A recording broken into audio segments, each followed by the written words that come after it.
Ehm, weer al een update over de LabLek-theorie die alsmaar waarschijnlijker blijkt te worden. Maar wisten jullie ook dat, net zoals dat wij in Europa en Amerika zeggen dat het een LabLek is in Wuhan of uit Wuhan,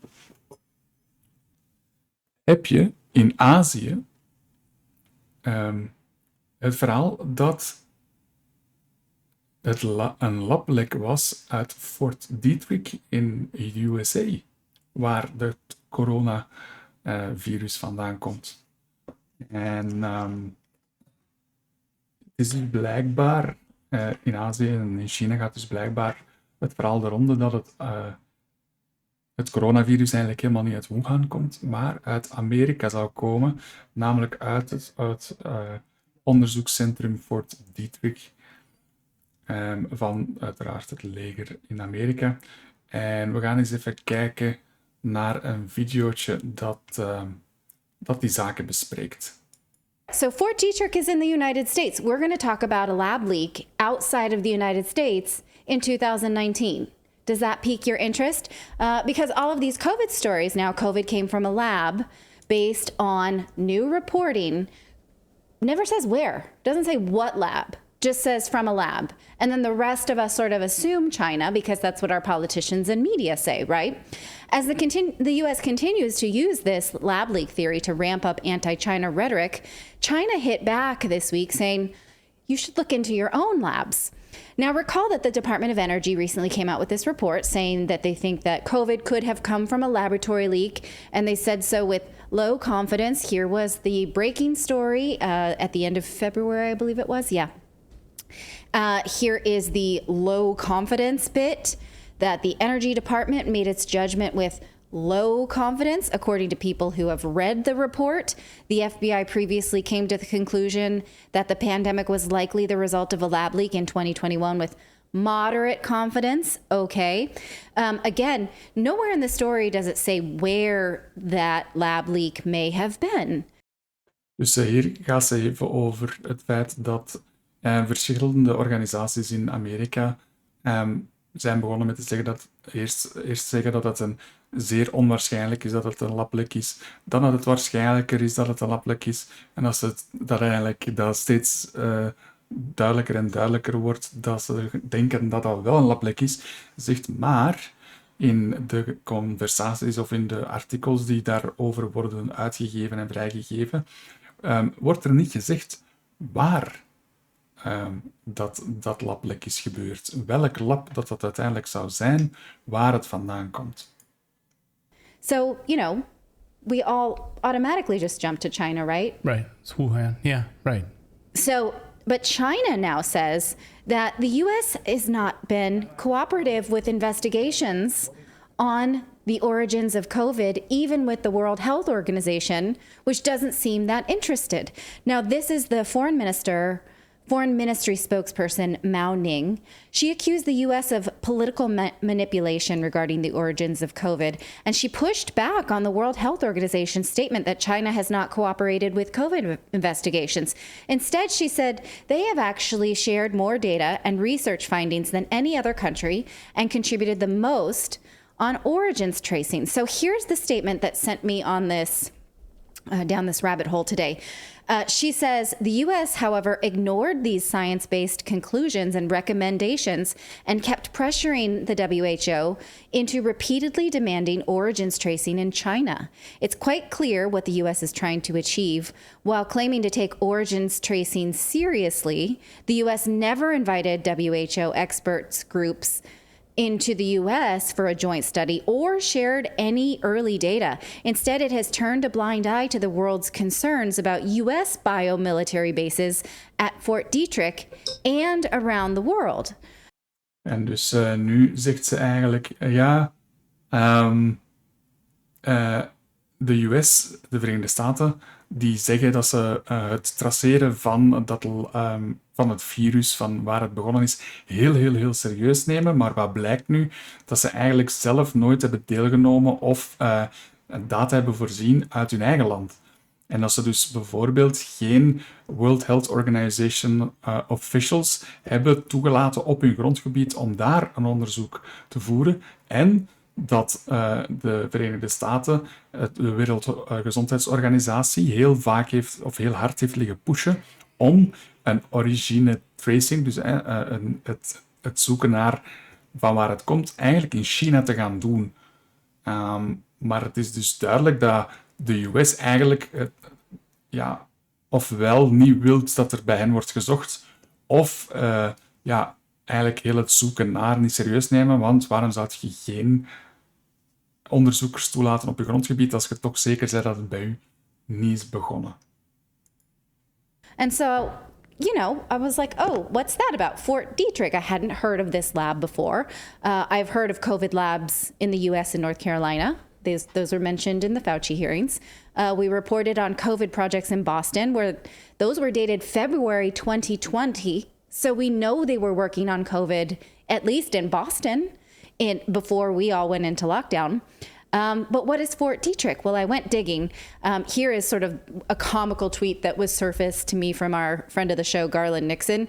He says, breaking news, now CDC insiders consider that the agency is about to release a document saying that theory that COVID came from a Chinese lab is now perfectly acceptable, whereas once we weren't allowed to say that. However, any assertions that contain the word Fort Dietrich will be considered QAnon conspiracy insanity. Okay. So we've all been warned. If you go down this rabbit hole, you're going to be called names. We're going to go together. Let's go.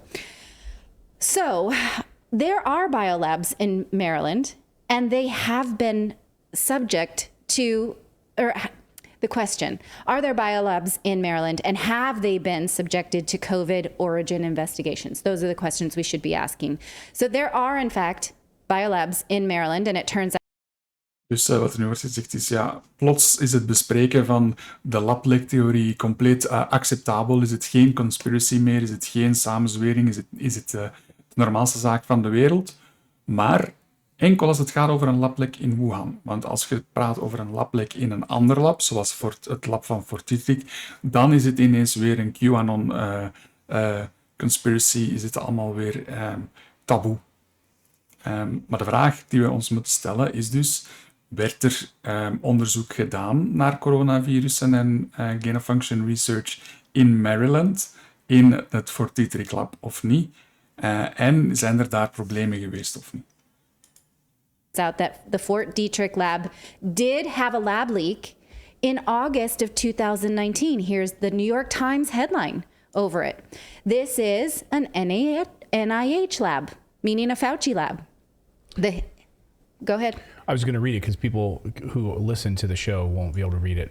Deadly germ research is shut down at Army lab over safety concerns, says the New York Times. Dated August 5th, 2019. This is Fort Dietrich that was closed down after investigations in June and July, and then remained closed over a very mysterious period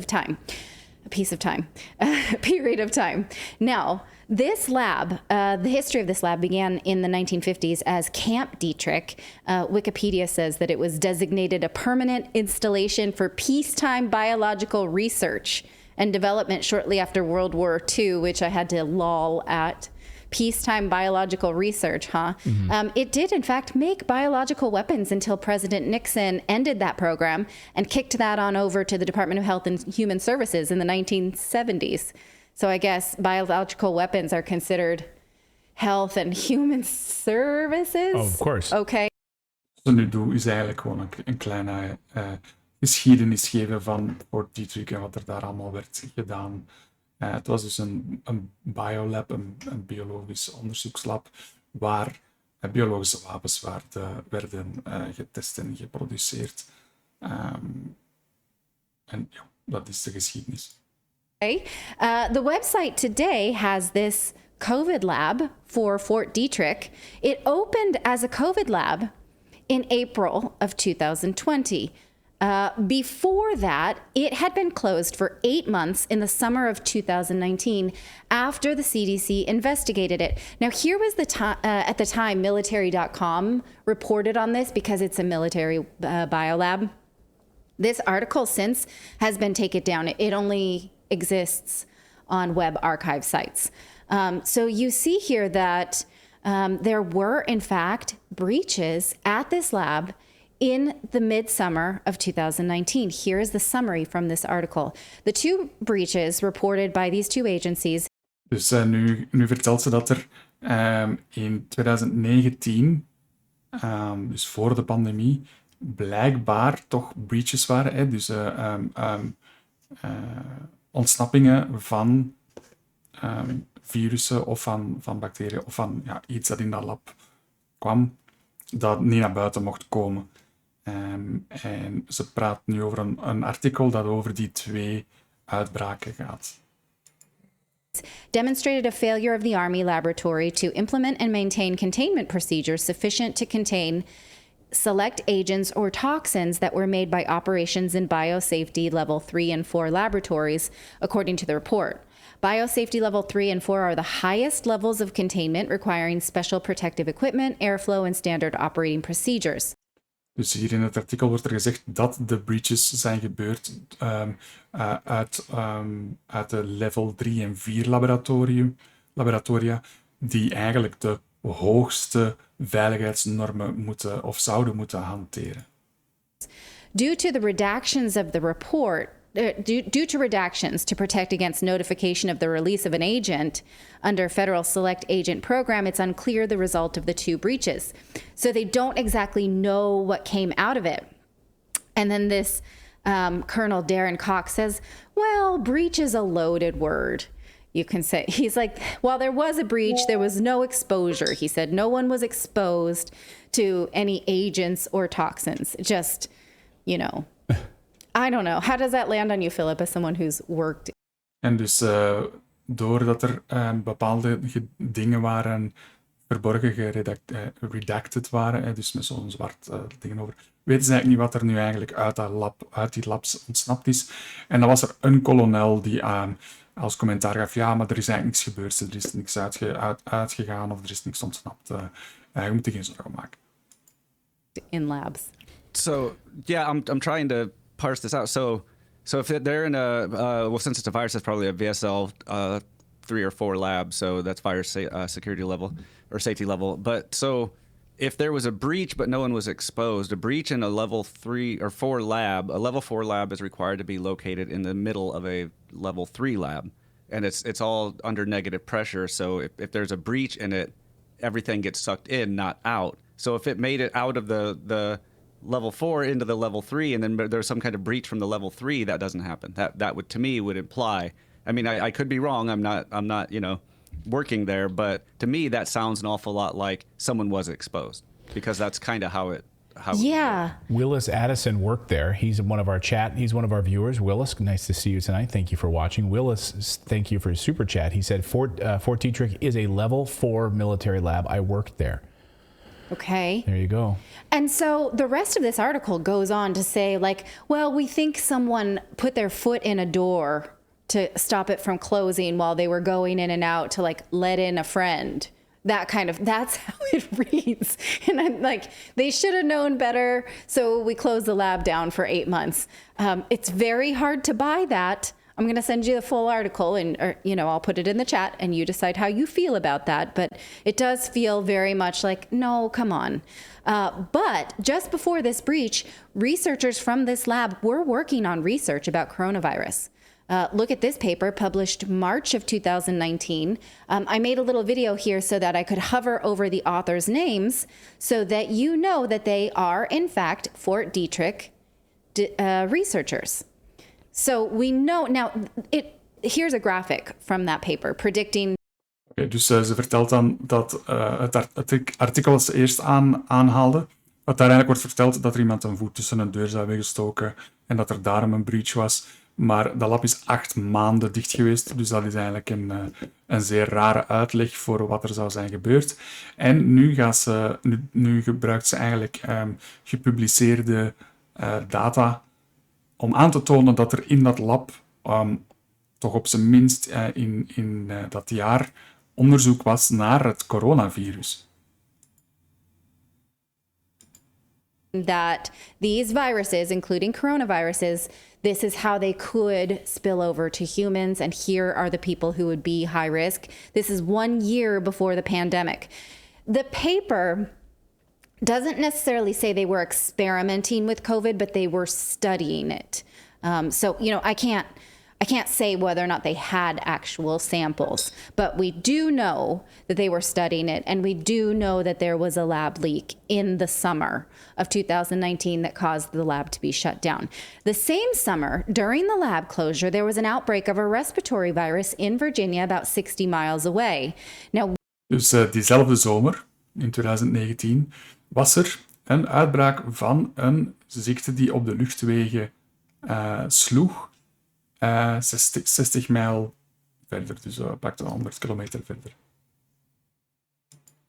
we can't say they're related, but we are saying someone should look into it. And the doctor Ze zegt, wij zeggen niet dat die iets met elkaar te maken hebben, maar ze zegt, ja, er zou wel eens iemand een deftig oogje moeten op werpen, want dat is toch wel heel toevallig. who ABC interviewed said, yeah, this is unusual. It's summertime. Listen. Tonight, a deadly outbreak in Virginia. 2 deaths and dozens of residents sickened by a respiratory illness here at the Green Spring Retirement Community. For a respiratory outbreak to occur in July would certainly not be as likely as for it to occur during the winter. Yeah. Yeah. Why do we have a respiratory? En dus we zien nu dat er een dokter is geïnterviewd geweest die bij die uitbraak was in Pennsylvania, denk ik dat het was. Die zegt, ja kijk, in de zomer een ziekte hebben die op de longen slacht is zeer bijzonder, want dat gebeurt normaal gezien veel meer of veel gemakkelijker in de wintermaanden. Outbreak in July. That's strange. Others are saying, this thing was someone in the chat was saying this place was an anthrax lab for 40 years. It's been sealed up for 40 years. So who knows what other nefarious things they've been working on there. Okay.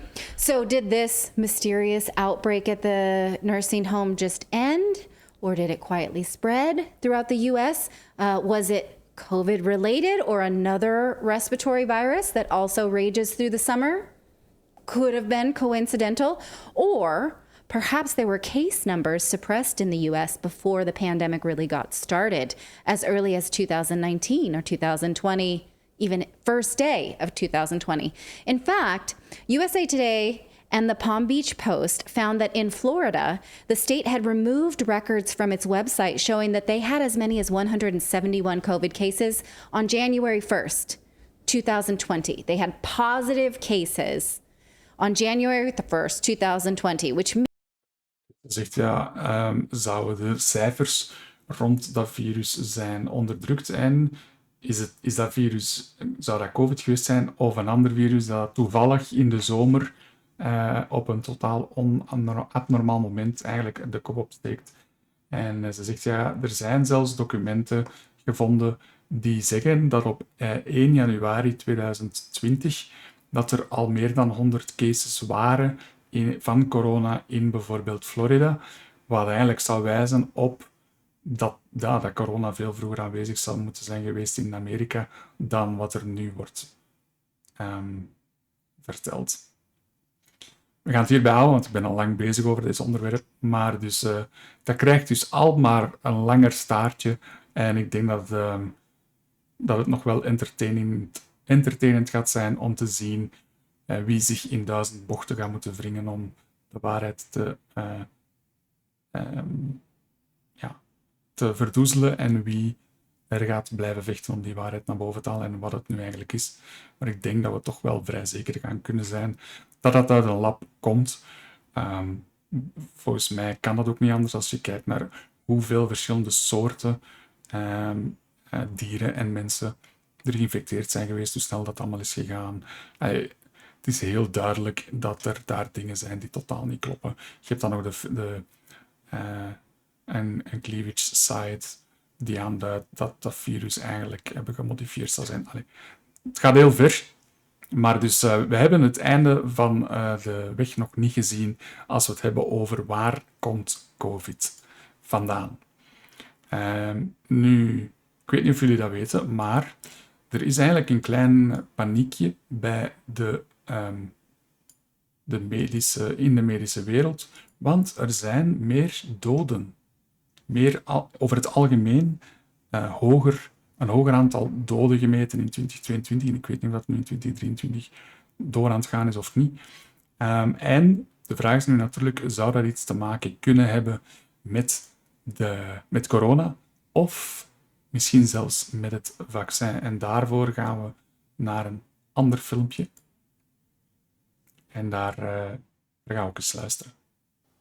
Well, a warm welcome to this talk. It's Wednesday, the 22nd of March. Now, today I'm going to be looking at a paper, and this is the paper here I want to look at.